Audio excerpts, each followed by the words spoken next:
Those are what happened this morning at the press center.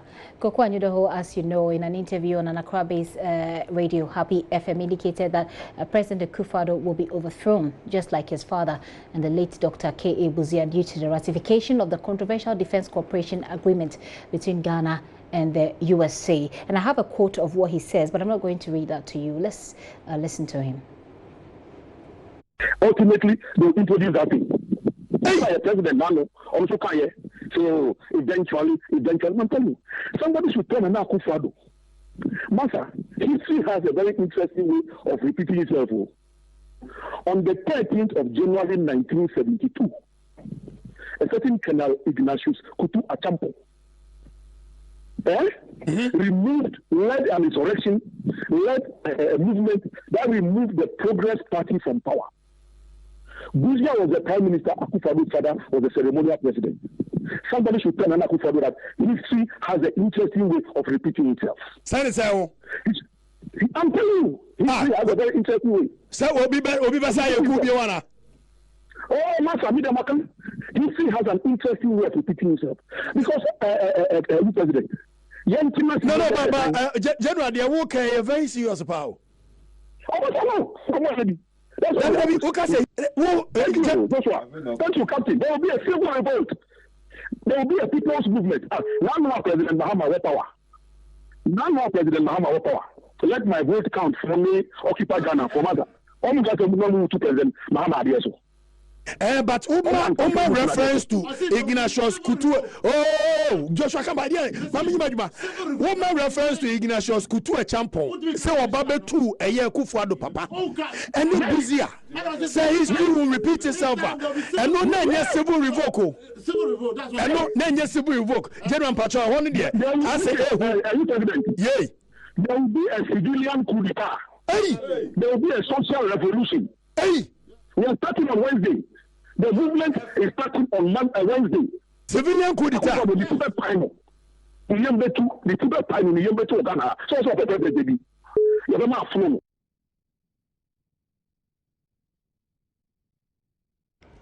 Right there, those are the comments that has landed Ms. Anyudoho in trouble. Like I indicated when I started, I said that Reverend Dr. Lawrence Tetteh is going to be my special guest today. And you do know what has happened. I mean, in 72 hours, he prayed to lead Ebony into Christianity. And 24 hours after his sermon at the lady's funeral, it's been a topic of discussion. So basically, that was what the sort of conversation we were going to have. But Reverend, here we are with another very story of national interest on our lap, and we will have to deal with it somehow. In the meantime, let me ask how you're doing, sir. By His grace, I'm doing very well. You're doing very well. You've been a subject of public discourse the past few hours or so.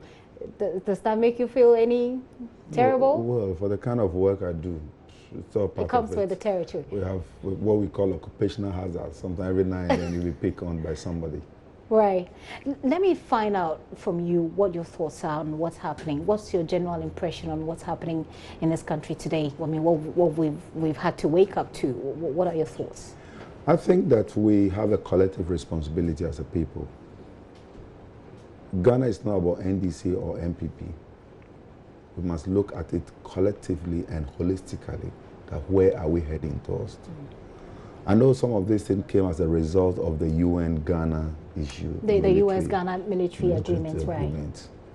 In whose interest is this? We have to look at the long-term picture and also start thinking outside the box, because posterity will judge all of us.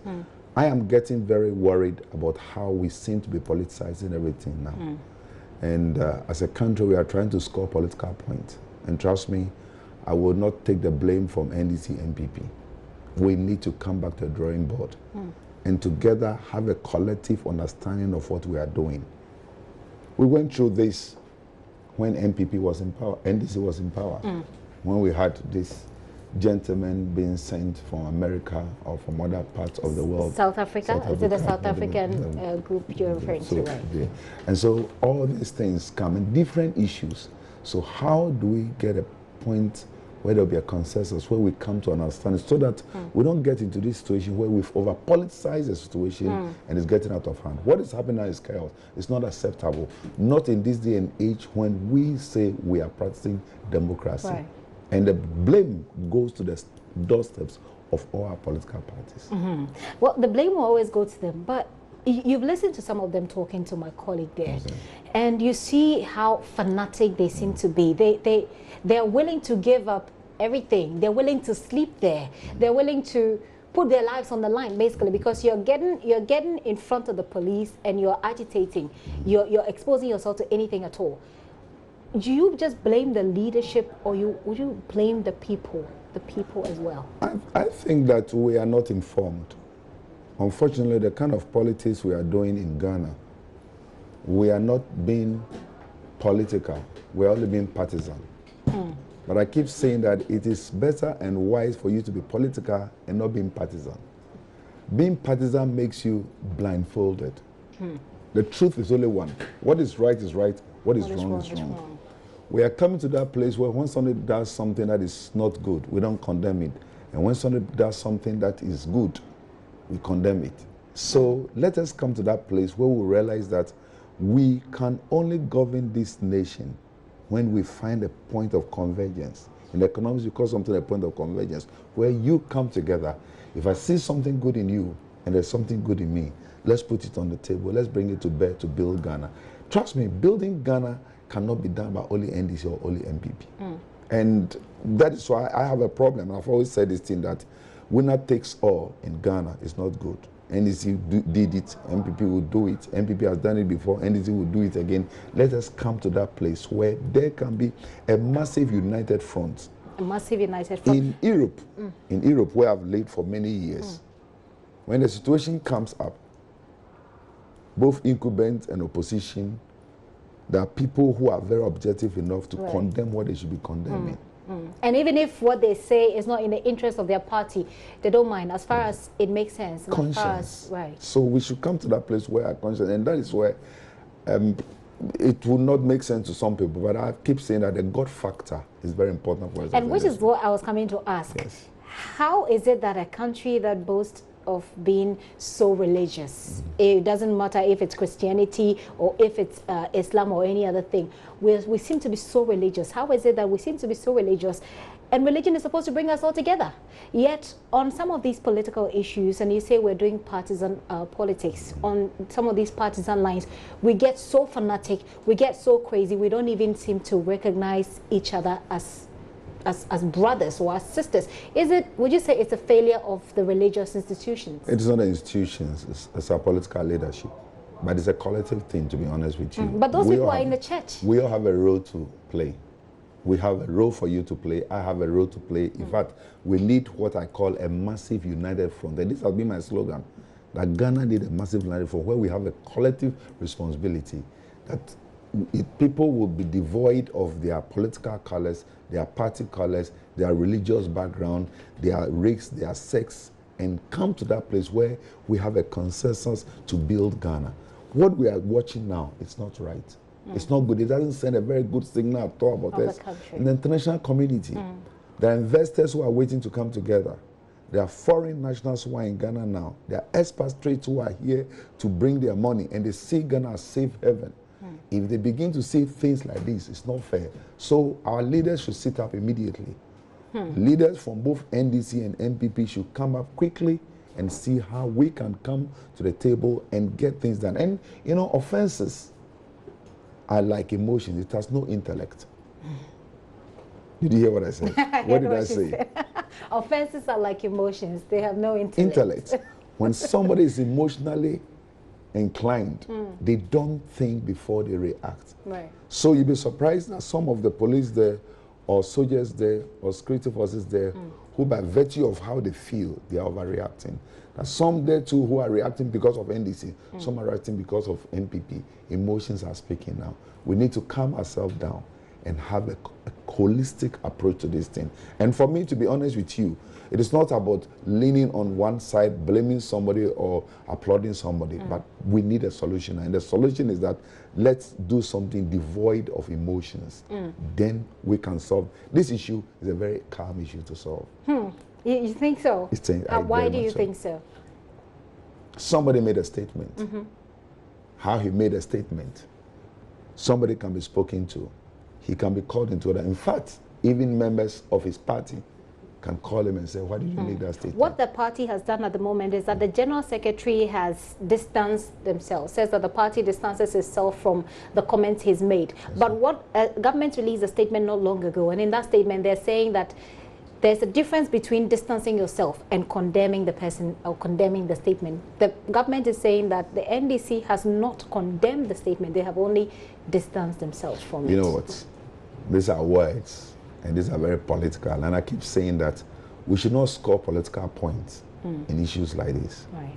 By the time we try to create political superiority, it will give us the chance to open more worms where we can be closing it.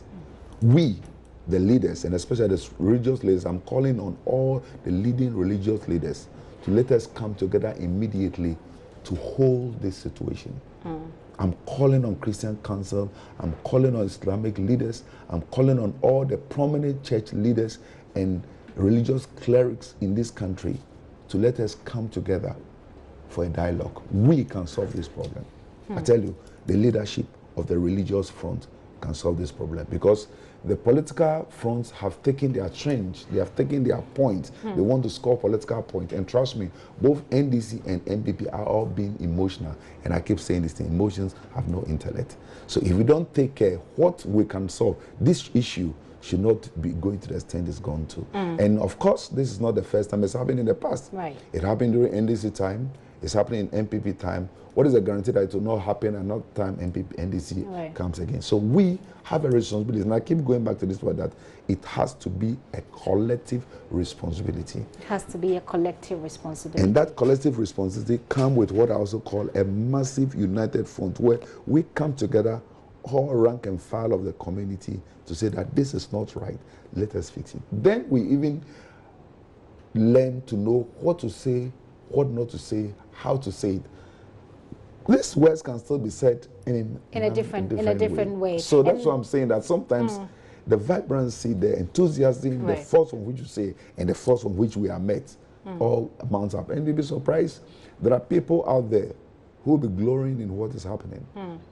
Some will actually say that, because we've been taking comments on social media, and we've asked people to tell us what they think.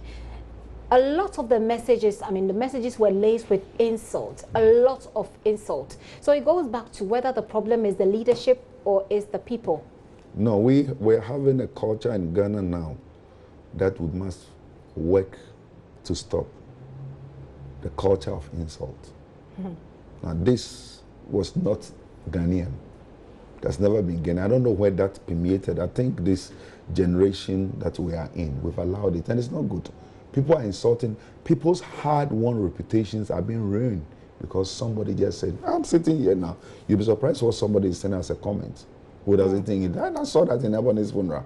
And actually, you are one of the men of God who have been cited to be people who like to use insulting language, actually. Well, they said, for example, you use the comments, and I've watched that video, so I know it was in context, but they said you use words like onye koche and stuff like that, and then you use words like foolishness and people, stuff like that. They think that, well, maybe a man in the pulpit shouldn't be using such words. Okay, let me just give you a biblical explanation.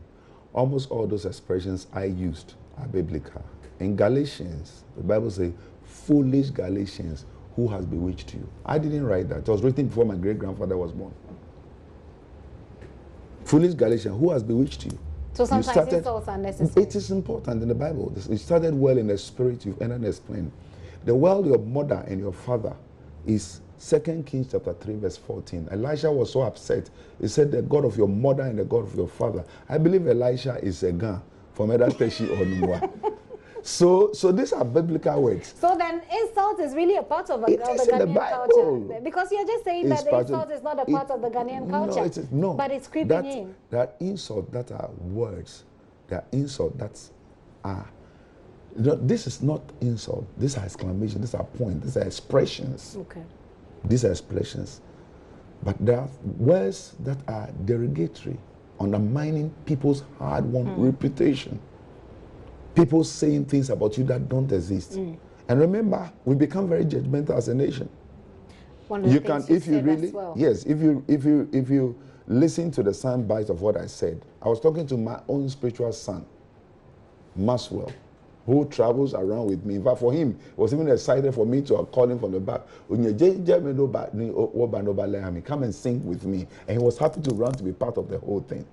Somebody else picks it out of context. And I showed them that it's even in the Bible. Maxwell himself was the one who gave me the scriptures. When I said it right before then, he told the guy the scripture. The scripture is 2 Kings chapter 3 verse 14. When Elisha said, go to the God of your mother and the God of your father. So it is not an insult. And if you know me very well, I'm not a very arrogant person. But you're known to be one of those who say things as it is. Saying things as... Sometimes you need to be frank. But being frank sometimes comes with very harsh words, doesn't it? If it's godly. If it's godly. And sometimes we have to be very truthful. I think it's always good to call a spade a spade, not a digging instrument.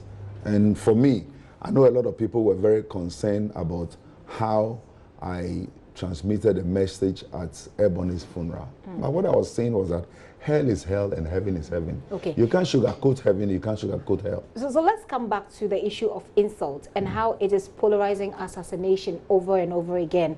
How do we deal with it? You've mentioned right now about how religious leaders ought to wake up. You're calling on the national, the Christian Council, etc., to step in and make sure that this situation doesn't get out of hand. What about the people? Who is going to talk to the people? They are in the churches. That is what I said. Everybody is seated, including the politicians, belong to some sort of church or some sort of religion. They have leaders. As I sit here now, why have you invited me here? Because you know I'm an opinion leader. People listen to me. Right. I'm a voice of the nation. So somebody there, of course, there are people who will be very happy listening to me. There are people who would not like to listen to me. But God has not judged me because of somebody's opinion about me. So what's happening here is that we need collectively everybody to come together, and that can solve this problem. Trust me, if we call about 10 religious leaders to the Flagstaff House today, or to the State House today, or to that grounds at the police headquarters today, this issue will be solved. You think so? I tell you. Why do people need to see? Why is it that over the years they've been in church, most of us have been in church all our lives? Why is it that people cannot take the right decision or take steps, do things that reflect their religious beliefs, peace, understanding? Why do they need pastors to come again and talk to them? Well, you and I are not 100 years old yet, but we've read the Bible at least. We've been to school. And if you read from Genesis to Revelation, what we are seeing now is not new. Okay. And I told you just now that there was a time the word of God says, foolish Galatians, who has bewitched you? I've come back to again. In Galatians, you started well in the spirit, and now you've ended up in the flesh. And the Bible also says obedience is better than sacrifice. It means the human nature sometimes can be very unruly. And that is why continually we need the word of God to straighten us, to direct us, to rebuke us, to correct us, to admonish us, and to encourage us. And that is why for me, in situations like this, it's not a political solution. It is a holistic and religious solution. I see.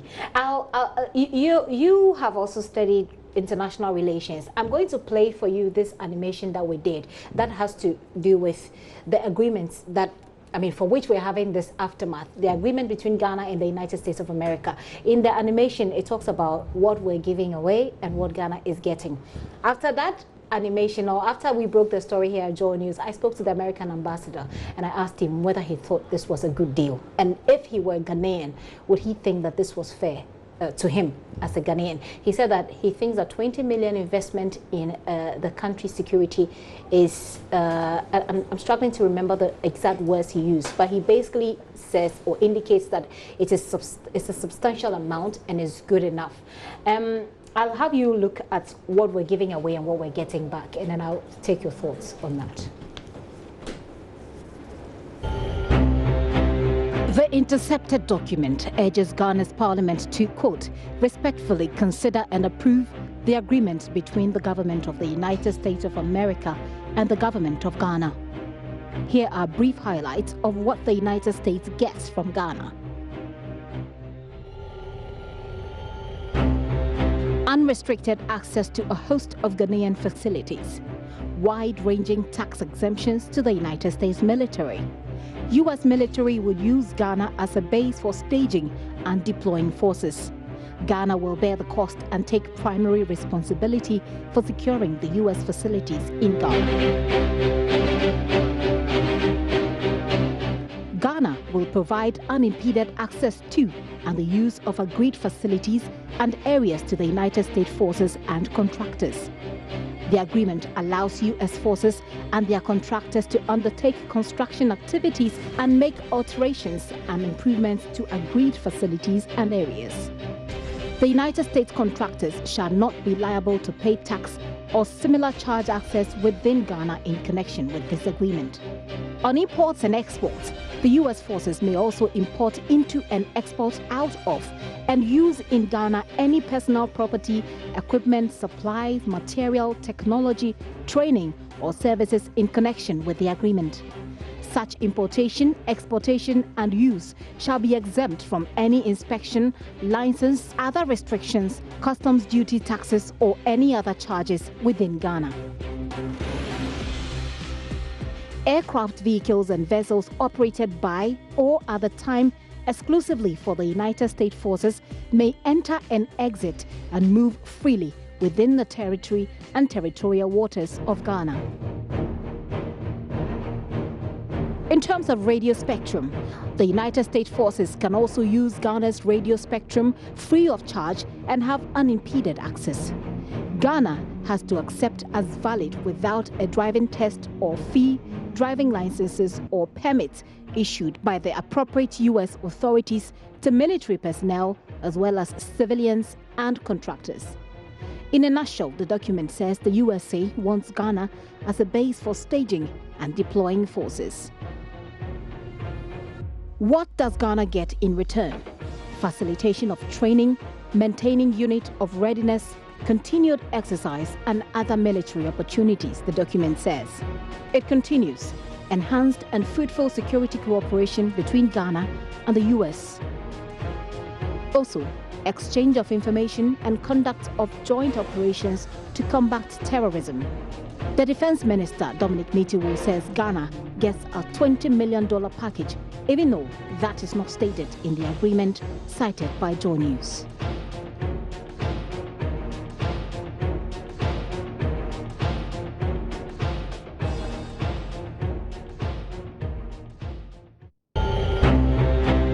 The intercepted document urges Ghana's parliament. So that's basically a summary of what we give away and what we get from the United States of America. Reverend Dr. Tetteh is still here, and like I said, he's studied international relations. We seem to be giving so much away, and by saying this, I by no means want to take sides. If you look at the facts on the paper, facts on the document that we saw, we're giving away so much, and what we're getting in return is $20 million. And it's not like $20 million as in money that's going to be paid to us. It's $20 million that is being invested in training. Is that fair? I think that they can do more than that. I have always said that the Western world is always taking advantage of us. And I get very sad about this.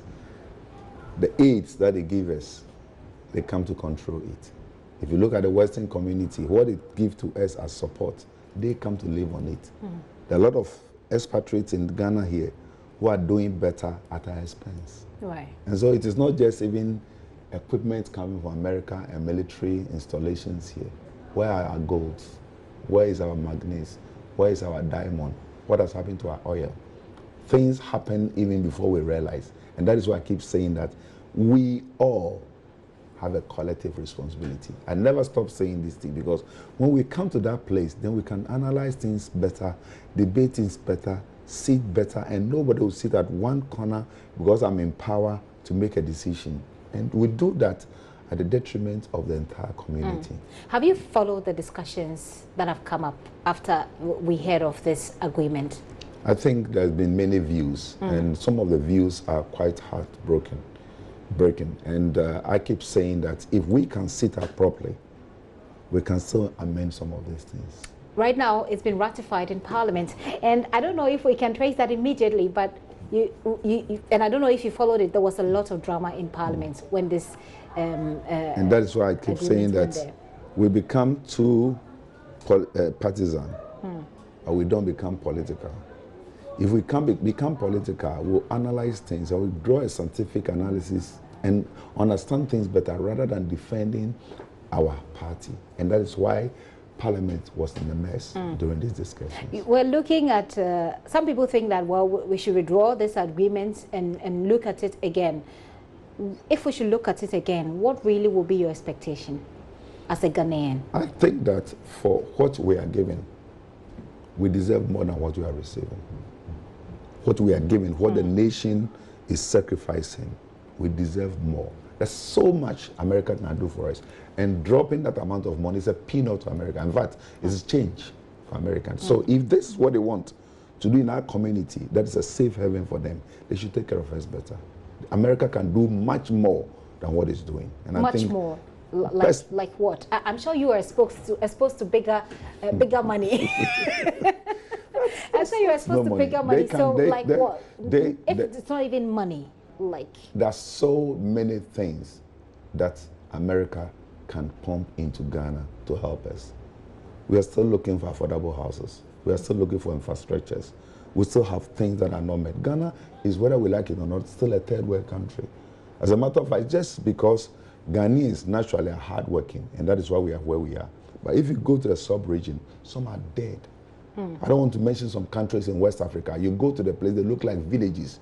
You land in some airports in West Africa here, and you wonder if the airport is a local airport or an international airport. But yes, still, American can do so much for us. And that is why I'm saying it's not too late to go back to a drawing board. If we can come at it collectively, so many things can be rectified. And it's part of the aftermath of that we're seeing all of these agitation. Yes. You have studied international relations. Looking at the relationship that Ghana has with the U.S., we have a very a relationship that dates way back. And that is something that, I mean, there are lots of Ghanaians who want to go to America anyway, even though we're all bashing the United States for what they're doing here. How should... And there are a lot of Americans who want to come to Ghana anyway. Well, we can have because when they come to Ghana, it's safe haven for them. In fact, they live in mansions here. If the Americans who work in the embassy here, they live better than our people who live in America. And so that's why people keep asking. That's why people keep asking. And people seem to be afraid. When you speak to them, they seem to be afraid that United States presence here in Ghana, or United States military presence here in Ghana, will expose Ghana to a lot of attacks, terrorist attacks. And people have said that even this conversation that we're having now is enough to expose us to the terrorist attacks, if that's what we're afraid of. I think that the truth is the truth, whether we like it or not. America is not the best of friends to certain group of people. So wherever they are, certain group of people are not very comfortable with them. So those fears are justified. So that's, we cannot say without that. So that's reality. If Americans' presence is here, certainly certain people will be targeting certain things here. And that is why, to compensate us, they must do better than what they've done. How would you recommend that on a international relations level, Ghana could deal with this so that it doesn't end up giving us any bilateral problems, you know, between us and the U.S.? I go back to that same well of collectiveness. When we sit down and we analyze things, we draw scientific analysis, we are able to pitch the holes and where their punches are. And then we can properly understand the situation. Most people don't even understand what they're talking about. Yes. I sit here now and I'm speaking and I'm very mindful of talking jargons. You understand? Giving you international relation terms and economics terms and political terms, which I've always fought against. I can't sit here and be saying that thing. I believe sometimes our politicians come and sit down and the things they say are out of abstract. People don't even understand the terminology that's been said. I should be using that languages in the classroom, but not in the program like this. People must understand basic A, B, C, D. What is this? And that is why dissemination of the information is very important. We must be informed, we must be educated, we must understand our environment. In fact, we must understand our environment so much that we should even know why somebody in Akotolante become a homosexual. I go to preach in Akotolante, and if you know the number of boys and girls who have joined that cult or become homosexuals, you'll be shocked because somebody brought them just little money. And these things are all eating into what we are doing now. So if Americans want to come to us, they must build our community well and make sure we are secured enough for them to be secured. But it's up to us to get into that sort of negotiations. To make sure we get it. And we are people who are negotiating on our behalf. They shouldn't just go and seek their own personal ego and interest. They must seek the interest of the nation, because the nation has these are a collective things. We need to defend Ghana, not our individual ego and interest. And most often than not, I'm sorry to say this, that's what happened to our leaders. Some people forget we should get selfless leaders who think that posterity will judge all of us. That we all come to that place where one day our children and our children, let's ask ourselves if this is going to benefit the next generation after us. So how we came to meet things, we should develop it so we don't get it messed up. And having said this, for me, it's not about NDC or NPP at all of us. Successive governments have failed in looking at some of these things holistically. And by the time you leave, I give you an example of how much of money Ghana is struggling now to shed off from IMF. Less than 1 billion. And we have that money here. Yeah. We have that. We are sitting on that money here. So if we come together collectively, some of these things can be worked out properly. You keep saying coming together collectively. Where is the starting point? The starting point is you and I. Well, we're here. Yes. We come into agreement. We understand that what is happening must be rectified. You bring your suggestion, I bring my suggestion. We come to a point of convergence. We bring the man from Wale, one from Tumu, the man from Kumasi, the one from Bolgatanga. We sit down together, the NDC, the NPP, the CPP, collectiveness, all-inclusive government for me is very important. And then we can get the brains. Don't tell me that there are still no brains in NDC because they are out of government. There are still brains there. And don't tell me that when NPP goes out of government, there will still not be brains. But if we can learn to come together, we take expertise to come together, to build them together, then we'll be moving forward. We need to develop this nation. And we cannot always, that's one word the president keeps saying that I love, that Ghana must move beyond it. Well, there's a whole lot of debate about that one as well. and I can start that debate, but I won't at the moment. See, and then I pray that it doesn't become a talk, but it becomes a walk. Well, people actually think that that's what it is, especially when you take what's happening with the U.S.-Ghana Defense Corporation deal. People think that, well, if this is what Ghana Beyond Aid is all about, then they're really not impressed. There must be a starting point somewhere. Right. And you cannot build Rome in a day. Don't forget that we all come from somewhere. And whether we like it or not, there's so many things we lack as a nation. And that's why I keep saying that let's bring all the expertise together so we can build a better Ghana. Building a better Ghana and leadership. Recently, former President John Mahama has said that let's say the clergy in this country, well, it's actually a debate that's been going on, that the clergy in this country tend to take sides. And he referred to a statement that was made by Reverend Dr. Otabel about not watching TV and not watching radio and watching animals, etc. And he refers to that and said that when he was in government, the clergy was more critical of him. But now that he's left government, he thinks that the clergy isn't as critical of the Akufo-Addo-led administration as the clergy was of him. I think these are all perceptions. Everybody will belong somewhere anyway. For those of us who have lived outside for a very long time, we're not privileged to be part of the initial stages of politics in Ghana. So we come and hit and run. But if you live in Ghana, depending on where your interests are, you must belong somewhere. But what I keep saying is that you have to be political and not partisan. Okay. Because we have the congregation in our churches. We speak to them. We should be balanced enough to tell them what is right. And that is what I mean by being political. Understand the trends, understand the atmosphere, understand the logic, understand the econometrics of the community so that we tell them what is right. And then it makes them form a proper judgment even when they vote. But I know there were a few issues. I knew there were a few issues when President Mama was in government. I knew there was a time when there was a sign bite about school and so. Right. So President Mama definitely and President Pastor Benson Tabe, there's no gainsaying that they've had that differences before. So you think it's just a matter of their personal differences? I think there are personal differences, yeah. But do you share in the view that, and it's not just President Mahama who has said it, if you sample a few views around, people seem to think that way. They feel like there isn't a lot of criticism at all at the moment. I must say I have an issue with that.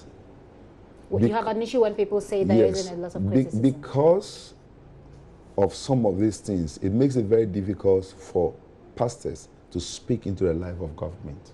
Okay. Because any statement you give can be misread. And so it's making a lot of ministers and leaders recoil back into their shell. In the Bible, kings, priests, and prophets, they dwell and they rule together. So the politicians cannot rule without the minister. The religious clerics, they need us. As a matter of fact, politicians come and go, but the leaders are still there. In 4 years' time, President Mama, President Akufo-Addo will be going for election again. I will not be going for election. Benson Tabe will not be going for election. Duncan Williams will not be going for election. All the great now, I'm sorry I'm calling you without titles, but I want to make this as a statement. They will not, Ajian Sari, Kwanchanka will not be going for election. Lawrence Tetteh will not be going for election. In 4 years' time, President Anado will be going around again begging us to vote for him.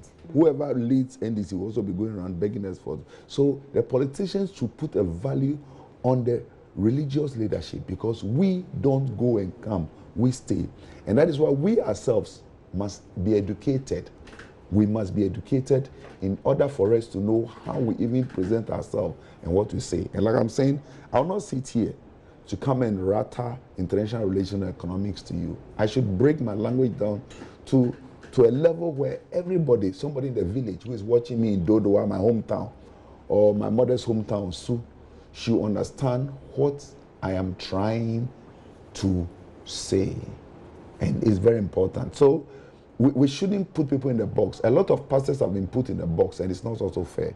Today, if we look at the landscape of Ghana, there are pastors, as soon as you come out, you they have know blended that, NDC. Yeah. That brings to mind, let me find out from you, where do you belong? Are you NPP or NDC? My wife will tell you that Ghana is neither NDC nor MPP. God is neither NDC nor MPP. As a matter of fact, I listen to policies and chose to belong to where I have to belong to. And okay. Of so course, you mean that's how you vote? That's how I vote. But a lot of people have said that they could easily identify you with NDC. Is that true? I think it would be very sad if somebody identified me like that, because if you look at Lawrence Tetteh, I work with President Rawlings closely. I work with President Akufo closely. I work with President John Mama.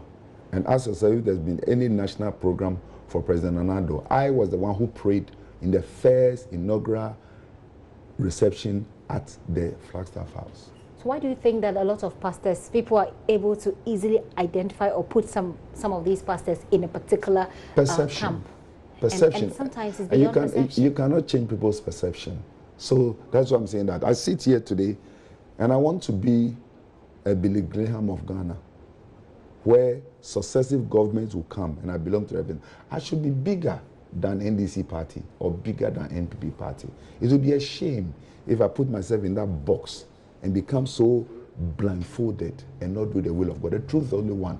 And we must do what is right and right in the sight of God, not what is right in the sight of men. And the truth is that By the grace of God, if I was so eager, I would have taken an appointment. Ask any of the political leaders if I've ever taken an appointment from Ghana. I'm educated enough to take any appointment. And I don't know any political leader we've had in Ghana who, if genuinely I go and present my CV to them that I want to take an appointment, will not give me an appointment. But I want to serve my nation. And I want to serve it genuinely and not be put in a box. And not in a partisan manner. For Bible's sake, the Bible says we should give respect to our leadership. So the respect I gave to President Rawlings, that which I extended to President Kufuor, what I extended to President Atta Mills, what I extended to President John Mahama, that's what I've extended to President Akufo-Addo. I go to the place, and sometimes you see in people's faces, you go to the place and people watch you, what, do you belong here? I don't look at them at all. I don't serve man, I'm serving God. And I love Ghana. I was born and bred in Ghana. It is through Ghana that I am what I am today. So I would not look at an individual. God is neither NDC nor MPP. God is neither NDC nor MPP. I'm having a conversation with my special guest for today, Reverend Dr. Lawrence Tetteh.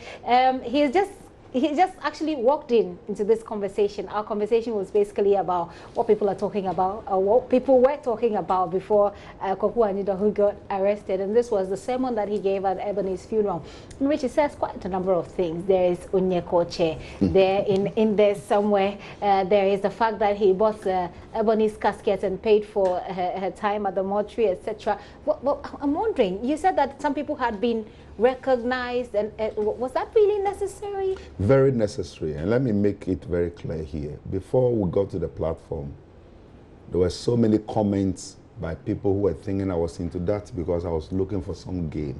Okay. Sometimes you need to let people understand that it's not everybody who's looking for something. By the grace of God, I'm blessed enough not to go and look for anything at Ebony's funeral. So you needed to clarify that thing. And people are taking glories they have not worked for. People will come and give 10,000, 20,000, they're announcing. And I spent more than that. But if you chose not to announce it and they wanted to announce it? It was very important to clarify that point. There. Because at that point, some people think every pastor that goes into funerals like that is going because of what they will They're gain. looking for some returns. In the first place, I didn't need to be popular because of Ebony. She said she was watching me when she was 5 years old, until she became 21. It means she's watched me for almost 16 years. Most of the musicians that came there have watched me on TV all their lives. I've been on TV, I believe, one of the longest pastors who have been on TV in Ghana. There's no good saying. When you were much younger. Yes, exactly.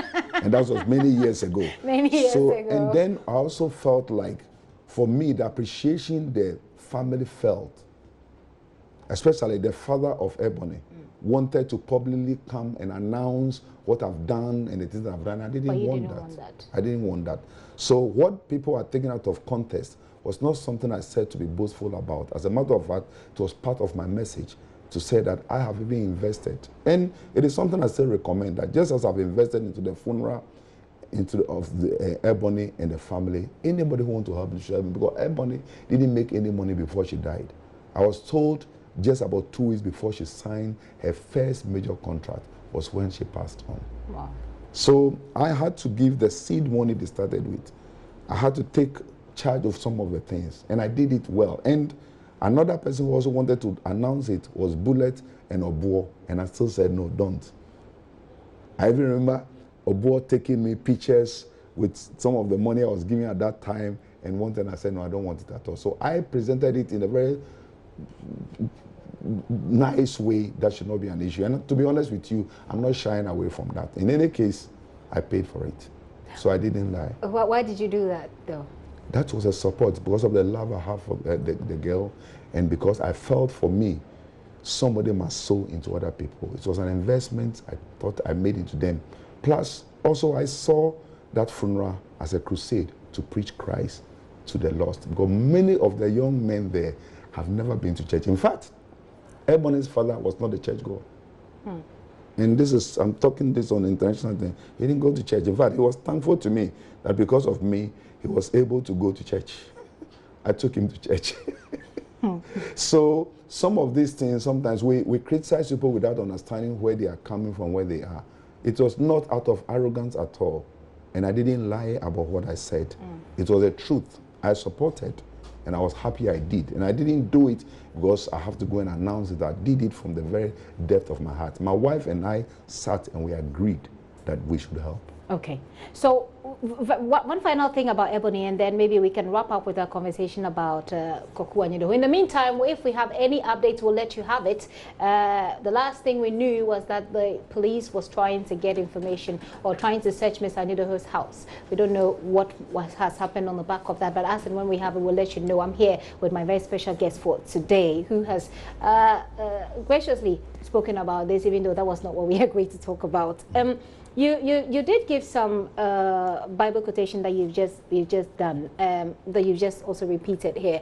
Is it 2 Kings? 2 Kings chapter 3. Chapter 3. Verse 13. Verse 13. Let me give you the whole scripture. Okay. 2 Kings chapter 3, verse 13, 14, 15, 16, and 17. Okay. So apparently some people have said that the quotation isn't correct, and I don't have a Bible here, so I won't be able to open it. So I just wanted a clarification on that. Whether you missed, I beg your pardon, whether you missed it's 13 and 14. I didn't miss it. So it's 13 and 14. 2 Kings chapter 3, verse 13 and 14. 2 Kings chapter 3, verse 13 and 14. So if you heard that quotation, Reverend Tetteh is clarifying that it's 2 Kings chapter 3, verse 13 and 14. That's where the Unye and Oche. Now, the kings went to Elisha after they were looking for, there was no rain, and for a long time they were not showing him respect. So they went to him finally when they were in trouble. And he asked them, what have I got to do with you? Go to the God of your mother and the God of your father. So the way you say you keep doing the way you keep making these... No, I'm a gun. Okay. I'm a gun.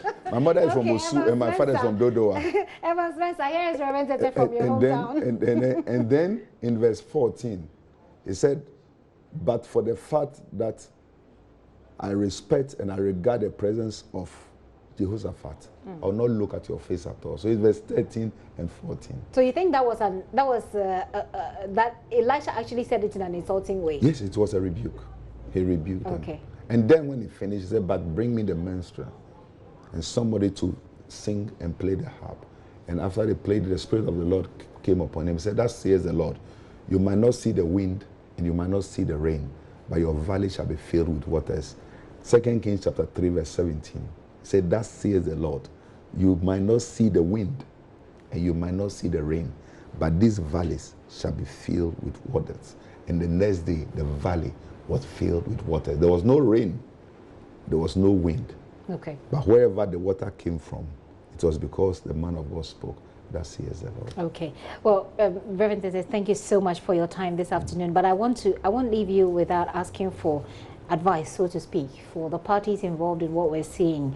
Koku Anyidoho has been arrested. Of course, we're looking at a very partisan situation on our hands here. We're looking at the party executives calling on their members to come en masse and mass up at the police headquarters. And if you listen to Fred Agbenyo, he said that let the people come in their millions. They are going to come in their millions. Let them come and let's see if whether they will release him or not.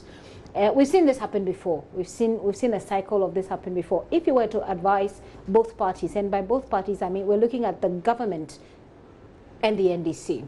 Government, we're looking at the police. The police has arrested him. The government itself, in fact, the NPP has issued a statement against Mr. Anyidoho's comments. Government has issued a statement calling it treasonable comments. How would you advise? And I believe that they listen to you. You're a seasoned man of God. They listen Back to my words, emotions advise? has no intellect. Offenses are traps and baits of the enemy. And when we get offended, we allow the enemy to destroy what we have worked for. We should find a place of compromise and make sure this is trashed out. This can be sorted out. We know, you know, and most people will know that this is just political power in play. NDC want to prove a point, and people want to prove a point. But the reality is that Anyidoho, I don't think he can take weapons and go and stage a coup. He's not a military officer. Well, so some of these things, we should look at it and try to come. I'm calling on all the political leaders, and especially the chairman of the various parties, to meet together, put their heads together, and put this thing to rest. because it's not good for us as a nation. This should not linger on at all. In the next few hours, they should call religious leaders and opinion leaders and some of the great fathers of this land to put their heads together to get a solution. I think we don't need this at all. We don't. Ghana seems to be trending on a very positive line in the eyes of many international community. We don't need situations like this to let people think that we are not stable. In a sub-region, we seem to be one of the most peaceful community. And this act, I don't think it doesn't help us. Thank you so much, sir, for coming. I really appreciate your time. Reverend Dr. Lawrence Tetteh, well, he's a man of God. He's not just a man of God. He's also an economist and an evangelist. And like I was saying, he's also studied international relations. So it puts him at he just fits perfectly into the conversation, even though he just happened to walk in on it. And he's made some instructive propositions. He's saying that religious leaders in this country, opinion leaders in this country, ought to put their heads together, see how we can solve this problem. He thinks it's power play. NPP wants to prove a point, NDC wants to prove a point, but what's the point anyway?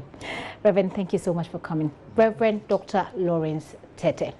There, you're still watching The Pulse with me, Gifty Andopia. It's been an extended version of The Pulse, I must say, and that's because of the situation on our hands. We're covering the arrest of Deputy General Secretary of the NDC, Koku Anyedoho. As we speak, there's still a lot of supporters at the police headquarters at the moment. The police, were told, are going to search Mr. Anyedoho's house, and this is all after part of the aftermath of the U.S.-Ghana military cooperation deal.